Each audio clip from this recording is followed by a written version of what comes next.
Cricket से जुड़ी हर update के लिए हमारे all in one YouTube channel को सब्सक्राइब कीजिए और बगल के नोटिफिकेशन बेल को जरूर दबाएं।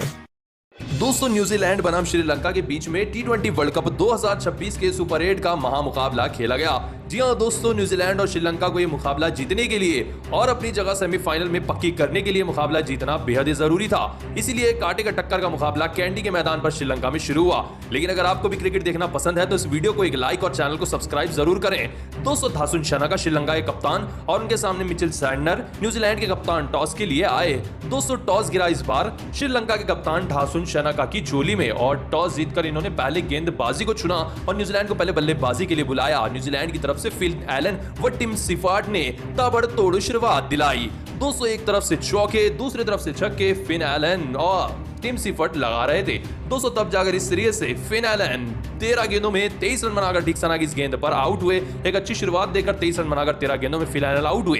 फिर उनके बाद आए दुश्मंता शमीरा, लेकिन दुश्मंता शमीरा की इस गेंद पर सीधा कैच आउट हुए टिम सिफर्ट। अपने पहले ओवर में शमीरा ने मात्र 8 रन पर टिम सिफर्ट को कैच आउट कराया बाउंड्री पर। दोस्तों उनके बाद राचिन रविंद्र आए, इन्होंने एक अच्छी बारी खेली लेकिन ये भी 32 रन बनाकर 22 गेंदों में महेश ठीक सना की इस गेंद पर दुश्मंता हेमंत को कैच देकर आउट हुए। दोस्तों उनके बाद डेरिल मिचेल भी मात्र 3 रन बनाकर आते ही दुमित वेलालागी की गेंद पर इस सीरीज से बोल्ड हुए। दोस्तों उनके बाद ग्लेन फिलिपी भी 18 गेंदों में 18 रन बनाकर आउट हुए।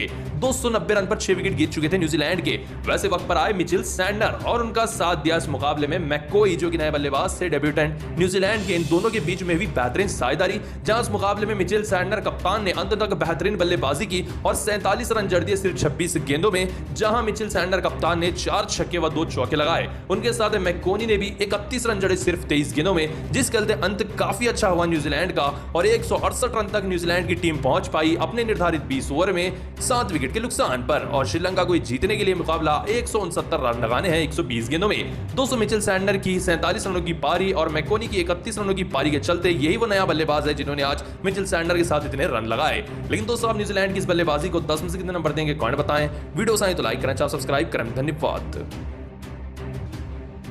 दोस्तों बेहद ही रोमांचक रहा टी20 वर्ल्ड कप 2026 के सुपर 8 का रोमांचक मुकाबला पाकिस्तान बनाम इंग्लैंड के बीच में। दोस्तों मुकाबला दोनों ही टीमों के लिए सेमीफाइनल में जाने के लिए काफी ज्यादा जरूरी था, जिसमें पहले बल्लेबाजी करते हुए पाकिस्तान की तरफ से इकलौते बल्लेबाज साहिबजादा फरहान ने बेहतरीन अर्धशतक लगाया और इस मुकाबले में खेली 63 रनों की पारी 45 गेंदों में। इनको छोड़कर कोई भी बल्लेबाज पाकिस्तान का 30 से ज्यादा रन नहीं लगा पाया, जिसके चलते पहली इनिंग में पाकिस्तान की टीम ने अपने निर्धारित 20 ओवर में 164 रन लगाए 9 विकेट खोकर। जी हां दोस्तों ये रहा स्कोर कार्ड। एक तरफ थे साहिबजादा फरहान तो दूसरी तरफ थे बाकी के पाकिस्तान के खिलाड़ी। ऐसे में मुकाबला जीतने के लिए 165 रन लगाने थे पाकिस्तान के खिलाफ इंग्लैंड की टीम को सेमीफाइनल का रास्ता पक्का करने के लिए। फिल साल्ट आए उनके सामने आए शाहिन शाह अफरीदी गेंदबाजी करने के लिए, लेकिन आधे ही पहली गेंद पर फिल साल्ट बाहर जाती हुई गेंद पर आए ज़ेबेडेगुल इस तरीके से और सीधा पीछे कैच पकड़ ली गई, जिस चलते फिल साल्ट बिना खाता खोले शाहिन शाह अफरीदी की पहले ओवर की पहली गेंद पर 0 रन बनाकर आउट हुए। लेकिन इतने से भी शाहिन शाह अफरीदी का दिल कहां भरने वाला था। दोस्तों के बाद आए हैरी ब्रूक, उनके साथ बल्लेबाजी कर रहे थे जॉस बटलर, लेकिन बटलर भी आधे ही एज ज़ेबेडे इस तरीके से और पीछे उस्मान तारिक ने शानदार कैच पकड़ ली।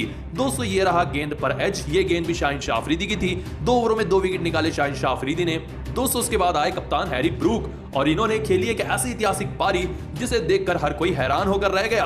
दोस्तों उनका साथ देने आए थे जेकब बैटहेल, लेकिन बैटहेल भी आते ही इस तरीके से शाहिन शाह अफरीदी के तीसरे ओवर में कैच आउट हुए और 8 रन बनाकर जेकब बैटहेल भी आउट हुए। दोस्तों एक तरफ से हैरी ब्रूक काफी अच्छी बल्लेबाजी कर रहे थे तो दूसरी तरफ से शाहिन शाह अफरीदी काफी अच्छी गेंदबाजी कर रहे थे, लेकिन इस कॉन्टेक्स्ट में जीत हुई हैरी ब्रूक की, जिन्होंने अंत तक इस मुकाबले में शैतानी खतरनाक तूफान बल्लेबाजी की।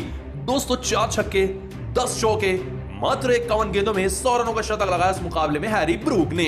जी हां दोस्तों एक ऐसे इंपॉर्टेंट मुकाबले में जहां सेमीफाइनल का रास्ता दांव पे लगा था, वैसे वक्त पर कप्तान हैरी ब्रूक ने इंग्लैंड के नंबर 3 पर आकर शतक लगाया 50 गेंदों में और 18वें ओवर में ही 6 विकेट के नुकसान पर इंग्लैंड ने इस मुकाबले को जीत लिया। जी हां दोस्तों एक तरफा मुकाबला कर दिया हैरी ब्रूक ने ये मुकाबले में शतक लगाकर और पाकिस्तान के सेमीफाइनल के रास्ते लगभग अब मुश्किल ही हो गए हैं। दोस्तों जहां शाहिन शाह अफरीदी ने शुरुआती 3 विकेट निकालकर कमबैक तो किया था, लेकिन उसके बाद कोई भी गेंदबाज इस सेट बल्लेबाज हैरी ब्रूक की विकेट निकालने में नाकामयाब हो पाया, जिस चलते इंग्लैंड की टीम 18वें ओवर में इस मुकाबले को जीतकर सेमीफाइनल में पहुंच चुकी है। जी हां दोस्तों टी20 वर्ल्ड कप 2026 की पहली सेमीफाइनलिस्ट बन चुकी है इंग्लैंड की टीम। लेकिन अब हैरी ब्रूक की इस बल्लेबाजी को 10 में से कितने नंबर देंगे कमेंट बताएं। वीडियो पसंद तो दोस्तों आईसीसी टी20 वर्ल्ड कप 2026 के सुपर 8 का एक और रोमांचक मुकाबला पाकिस्तान बनाम इंग्लैंड के बीच में श्रीलंका के कैंडी के मैदान पर शुरू हो चुका है। सेमीफाइनल का रास्ता पक्का करने के लिए दोनों ही टीमों को यह मुकाबला जीतना बेहद ही जरूरी था। ऐसे में सलमान अली आगा और हैरी ब्रूक टॉस के लिए आए तो सलमान अली आगा के झोली में गिरा टॉस और उन्होंने टॉस जीतकर पहले बल्लेबाजी को चुना।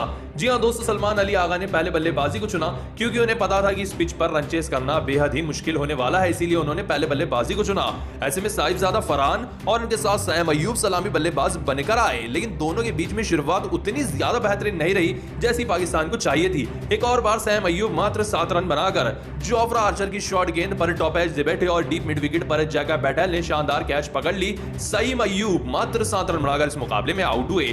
दोस्तों के बाद आए तीसरे नंबर पर सलमान अली आगा और उनका साथ दे रहे थे सलामी बल्लेबाज साहिबजादा फरहान। दोनों के बीच में एक छोटी सी साझेदारी होने ही वाली थी, तभी कप्तान सलमान अली आगा ने गलती कर दी। बाहर निकलकर शॉट लगाने के चक्कर में सीधा कैच थमा बैठे जैमी ओवरटन को डीप मिड विकेट पर, जिस गलते कप्तान सलमान अली आगा 5 रन बनाकर आउट हुए।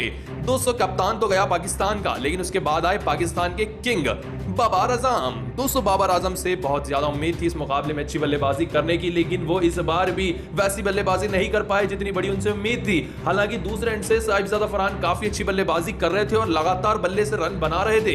ये अकेले ऐसे बल्लेबाज थे जो कि रन बना रहे थे, क्योंकि बाबर आजम के बल्ले से रन नहीं आ पा रहे थे। ऐसे में इसी के चलते सिंगल को डबल में, डबल को सिंगल में बदलकर इस तरीके से बेहतरीन अर्धशतक पूरा कर लिया साहिबजादा फरहान ने। दोस्तों साहिबजादा फरहान ने तो अर्धशतक पूरा कर लिया, लेकिन उनके सामने बाबर आजम 25 रन बनाकर 24 गेंदों में इस तरीके से इनसाइड एज के चलते क्लीन बोल्ड हुए। दोस्तों ये गेंद थी जैमी ओवरटन की। बाबर आजम बहुत ही खराब बल्लेबाजी कर 100 के स्ट्राइक रेट से बल्लेबाजी कर आउट हुए। हालांकि दूसरी तरफ से अर्धशतक लगाने वाले बल्लेबाज साहिबजादा फरहान बल्लेबाजी कर रहे थे, लेकिन एक अकेला कब तक बड़े शॉट्स लगाता। 45वीं गेंद पर 63 रन लगाकर इस तरीके से एलबीडब्ल्यू आउट हुए साहिबजादा फरहान। ये गेंद भी जैमी ओवरटन की थी। 63 रन लगाए साहिबजादा फरहान ने 45 गेंदों में 2 छक्के व 7 चौके लगाकर आउट हुए। दोस्तों के बाद ढह गई पाकिस्तान की टीम। इस तरीके से फखर जमान आउट हुए मात्र 25 रन बनाकर 16 गेंदों में। फिर इस तरीके से आउट हुए उस्मान खान 8 रन बनाकर 5 गेंदों में। फिर आए मोहम्मद नवाज और ये भी आते ही इस तरीके से एलबीडब्ल्यू आउट हो गए मात्र 0 रन बनाकर बिना खाता खोले लियाम डॉसन की गेंद पर। दोस्तों एक तरफ से लियाम डॉसन, दूसरी तरफ से जैमी आर्टन खतरनाक गेंदबाजी कर रहे थे और इनका साथ दिया अंत में जोफ्रा आर्चर ने, जिन्होंने शाहीन अफरीदी को 2 रन पर आउट कराया, जिस चलते 9 विकेट खोकर 164 रन बनाए पाकिस्तान की टीम ने। जी हां दोस्तों, अपने निर्धारित 20 ओवर में 164 रन लगाए 9 विकेट खोकर पाकिस्तान ने, जिसमें सबसे ज्यादा रन पाकिस्तान की तरफ से साहिबजादा फरहान ने लगाए 45 गेंदों में 63 रन। और इंग्लैंड को यह मुकाबला जीतने के लिए 165 रन लगाने थे। ऐसे में जब इंग्लैंड की टीम इतने टारगेट का पीछा करने आई तो इंग्लैंड के भी 35 रन पर 3 बड़े विकेट गिर चुके हैं। अब देखना यह होगा कि मुकाबला किसकी झोली में जाता है। लेकिन दोस्तों आप पाकिस्तान की इस बैटिंग को 10 में से कितना नंबर देंगे?